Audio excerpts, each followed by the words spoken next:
one is around talent. You know, people always talk to me about subsidies, interestingly, in the media. And I say, how do you think I can win against the reserve currency of the world, which is just down south, with states and governors and counties and cities which are able to offer things like that? But you know, one thing I can compete is on talent.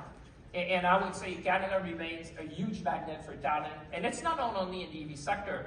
Just look at the investment of Nokia and Ericsson. I mean, both Nokia and Ericsson decided to put their R&D center in Canada, just north of Ottawa.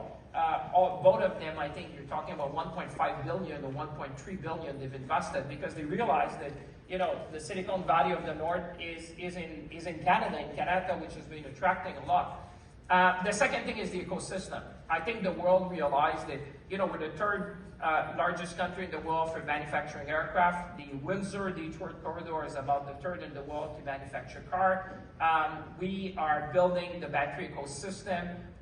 You know, these ecosystems allow us to attract, because we have enough in the aerospace industry, in biomanufacturing, in the car manufacturing, to be attractive.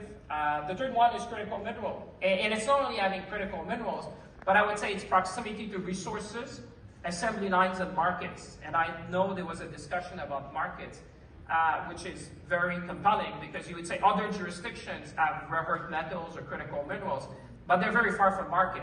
And if you talk to the big companies today, they make most of their money in the United States. So obviously, Canada is fairly attractive to them. The fourth one is around renewable energy.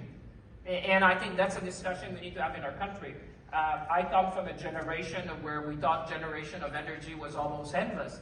And now we're facing choices, what we can accept or not. And I think in a world where people want to decarbonize, renewable energy is key. And five, I think the panel said it, is access to market. You will never see me talk of Canada as a country of 40 million people. I remember joking with my Indian counterpart at the time. I said, I have market access to 1.5 billion people. How many do you have again?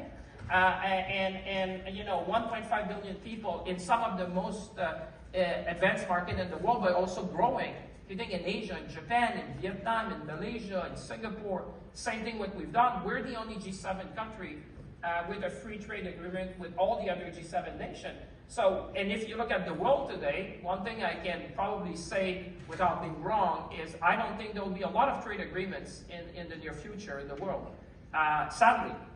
But Canada, I think, either by foresight or not, we are already well positioned.